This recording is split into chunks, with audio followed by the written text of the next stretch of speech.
everybody! Hey, it's Troy, Storytelling Blair here. I'm here to give you guys a storytelling review with my buddy Troy. Hey guys, what's up? Okay, so for the past 4 years, he's been yelling at me to finally read and review this book. Spider-Man Blue. Yeah, probably the second day I knew you, you were like, hey, Troy, what's some good Spider-Man books to read? I was like, yeah, immediately. I was like, Spider-Man Blue, without a doubt. Perfect starting thing. It's great for you. You'll love it. And then you're like, okay, cool. And then now 4 years later, you're like, hey, check out this book I got, Spider-Man Blue. I was really into DC, okay? I hope you guys understand. But anyway, this story's written by Jeff Loeb, and the art is done by Tim Sale, and it's a phenomenal book, and I wanted to break it down with you guys, and with somebody who is a huge Spider-Man fan. Spider-Man to him is like Superman to me, so this should be interesting. Anyway, I hope you guys enjoy this video, and let's get started.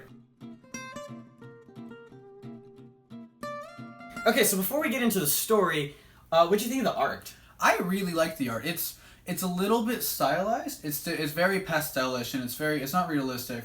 It's different than a lot of Spider-Man stuff that I've read that I'm used to. It's not like Ultimate where every detail is defined and everything's, hyper realistic and you can see every face. But it's definitely very interesting, and everybody has kind of like a certain unique. It's a unique look to everybody. Right. And it's almost cartoonish. And so I really love the art. Tim Sale did a really great job. Yeah, and it kind of harkens back to the original look for Spider-Man. When you look at this artwork and you look at Peter Parker, he looks like the original Spider-Man from the Stan Lee era. And I think that's really cool that they were able to capture that. And it kind of gives this definitive feel for Spider-Man while also staying true to Tim Sale's artwork. Mm-hmm. I think this is definitely one of his best pieces he's done. After reading Superman 4 seasons, this is a lot better than that story's art. But I think it's really cool, honestly, and really emotional too. Oh yeah, the way that the colors are used. I don't want to spoil too much about it, but there's a flashback sequence and then there's a modern day sequence. The modern day sequence is all blue. It's all Spider-Man blue. But it's all blue. Everything's these blue shades because it's a sadder, it's more somber, and he's more mature. But back when the flashbacks, when he's younger, everything's brighter, it's more fun. And I really, really like the way that Tim Sale did that, and that obviously that was intentional because the name is Blue. It really plays with the visuals very well, definitely on what time it's in, because when you are in the past, it's very bright, it's very colorful, it's how Spider-Man felt at the time. But now, and anybody who knows Spider-Man, he's a very somber character. So I think it's really important that they actually played with that idea, not only because it's called Spider-Man Blue, for God's sakes, but I thought it was interesting. Yeah. So Austin, what did you, or should I call you Blair or whatever? You can call me whatever. Hey, buddy. So what did you think about the character of Spider-Man and the character of Peter Parker in the story? I think this is actually the definitive Spider-Man for me. Honestly, I do. He's conflicted about being Spider-Man. There are moments where he's like, I don't want to do this right now. I just want to be with Gwen. But then, he looks at Uncle Ben or something and realizes he has to go out there and do it. Mm-hmm. And I think that's great. That's a great idea because, would Spider-Man want to be Spider-Man at the end of the day? He has an obligation, certainly, but who would want to be that age and to take up such a responsibility? And it's almost like with great power comes great responsibility, right? I've never heard that before. Where'd you hear that? I agree with you. I don't agree that it's the definitive Spider-Man because I'm picky. I need my Spider-Man to be perfect if I'm going to call him definitive. To me, the Spectacular Spider-Man in the TV show, played by the great Josh Keaton. Josh, if you're watching this, hey, how's it going? That is the definitive Spider-Man to me.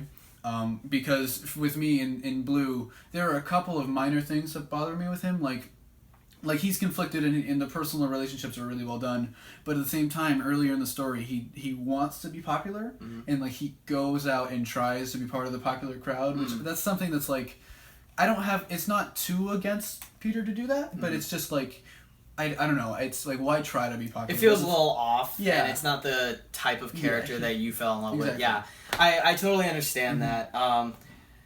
Kind of segueing into supporting characters, like how you felt about them, an issue I did have was Gwen's popular? Yeah, it's weird. Yeah, when you see Gwen, when you think of Gwen, you think of nerdy Gwen. I mean, she's cute and everything, but popular? Yeah, it seems like in this story, they replaced the character of Liz Allen with Gwen Stacy. She was basically, I can't remember if she was Flash's girlfriend or not, but like she was the girl in the popular crowd. Right. So I didn't care for that. I liked it in the Spectacular show.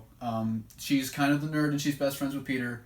And that's the same thing the way I feel about Harry also. Mm-hmm. Harry's a bit more believable because he's a rich guy. He's like, he's the son of Norman Osborn.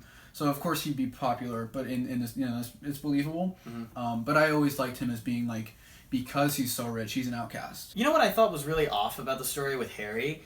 Harry hated Parker. He demonstrated that in the story. He hated Parker. But then, the two have a moment, and Harry's like, "Oh wow, Parker is a cool friend." Yeah. So then he asks him to be his roommate. Yeah, it's a bit of a jump. Especially, it's like they didn't know each other either. Right. They're like, yeah, Harry's just some guy who's in my class, so I'll go visit him. Yeah. But in this, it was just kind of like, hey, friend who I've hated for 2 years, thank you for seeing my dad in the hospital. Do you want to, possibly be, roommates? Yeah, sure, that'd be awesome, bro. Yeah! It's just silly. Yeah. I don't know. I don't know, that seemed great to me. Yeah. All right, well. I thought Flash Thompson was really interesting in the story. He had an arc. Oh, yeah. I love Flash Thompson just as a character, because he could so easily just be the generic bully who just he makes fun of Peter Parker. He's like, but there is so much potential for him because he's the guy who hates Peter Parker the most, but he's Spider-Man's biggest fan, and so there's this he'll be like, yeah, screw you, Peter Parker. By the way, I love Spider-Man. But yeah, I really liked Flash Thompson in this, because he did have an arc. He could have easily just been the generic bully, but he had a growth. He realized, hey, Peter may not be that bad, or maybe I can be more with myself. And I really liked that. It's interesting because, again, in this story, Jeff Loeb could have just written him in, and then just he was just there. Yeah. He could have just been a background character, and we would have been fine with that. We wouldn't have brought up, oh, you need Flash a little bit more. Yeah. But because they gave him an arc, just made his character that much more important to the story. Talking to Spider-Man and learning to become a hero and wanting to become a hero was really awesome. Because, again, he used to just be a bully. Mm-hmm. And another thing I thought was really important was Spider-Man showing some self-control. Because he was his bully for so long. Spider-Man just easily wanted to just shoot his dreams down and just be an asshole to him. But instead, he kind of sucked it up and was just like, you gotta do what you gotta do, be a hero when you can. And I thought that was really powerful. Yeah. The villains in the story are done really well too. His rogues, Green Goblin, his presence is felt throughout the entire book. He's not there. He's there at the beginning and he's there at the end. But man, you felt it all the way through. And I thought that was so powerful, especially knowing about, spoiler alert, not in this story, but just in Spider-Man in general, Gwen Stacy dies by the Green Goblin. And knowing that and then reading this story just makes the story that much more powerful because you know what's going to happen at the end. Oh, absolutely. With Green Goblin, this book, along with Spider-Man by Mark Millar, which you haven't read but I've read and I love, these two books, they really show why people consider Green Goblin to be Spider-Man's #1 villain. You can argue that Venom is his arch nemesis because he's basically opposite Spider-Man, but really at its core, Green Goblin is the character who just constantly destroys Peter. He's Peter Parker's arch nemesis. Yeah. Not Spider-Man's all the time. It's like if Joker was to find out that Bruce Wayne was Batman. Yeah. So, what did you think about the story and the plot of this book? Honestly, I thought it was great.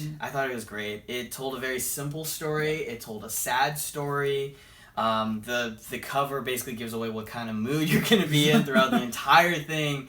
And the only thing that I have two issues with it.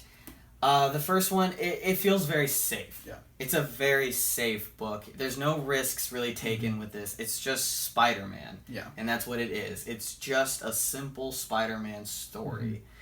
And to some people, that's a bad thing. Some people, it's a good thing. To me, this is a good way to introduce him to somebody. Oh, for sure. Who knows the character a little bit, As long as you know the Uncle Ben thing, all that kind of stuff. Yeah.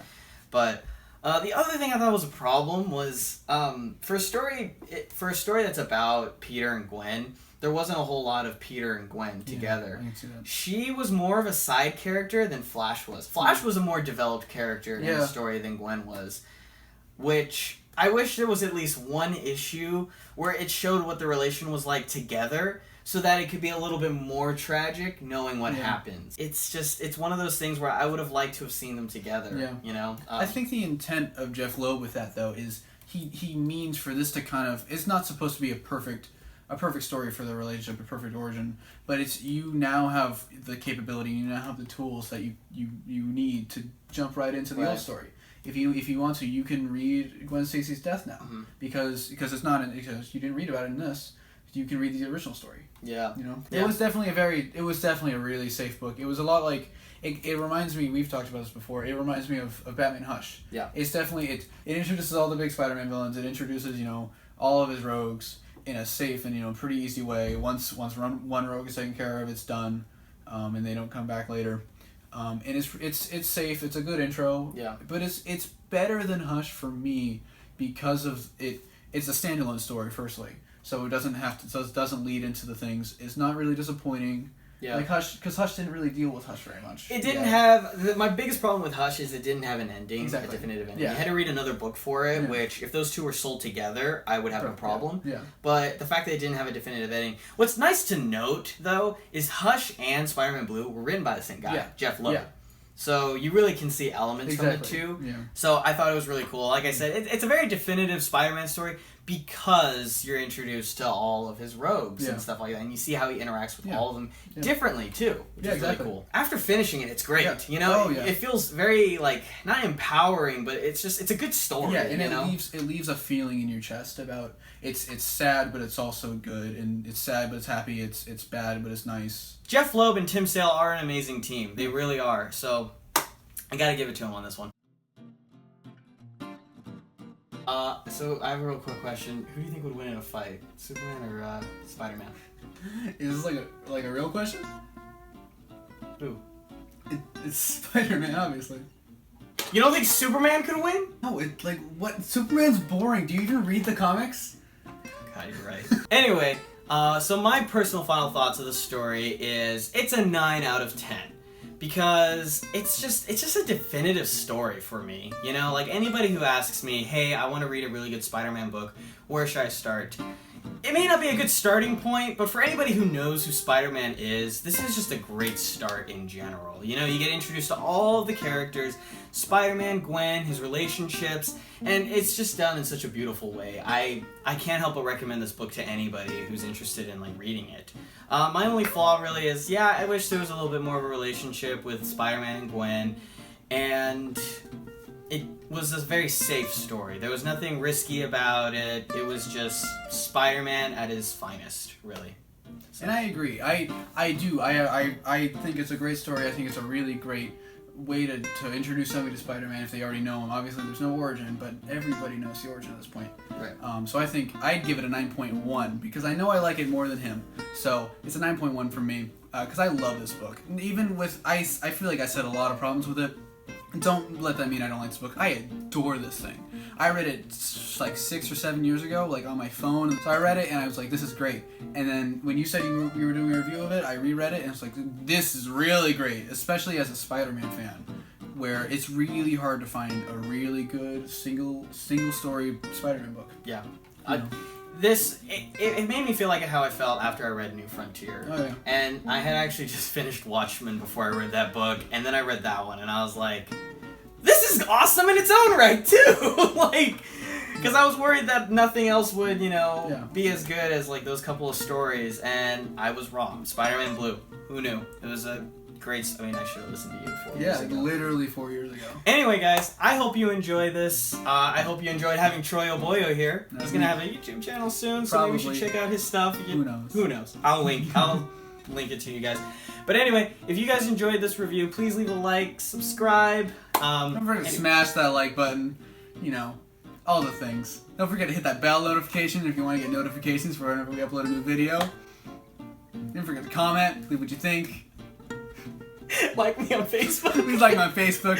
Hit me up on my Twitter at TroyOboyo17. There'll be a link in the description right there. Maybe hit my Instagram. I got a LinkedIn. All those things. Troy Oboyo15. That's me. Anyway, guys, I hope you have an awesome day. Peace.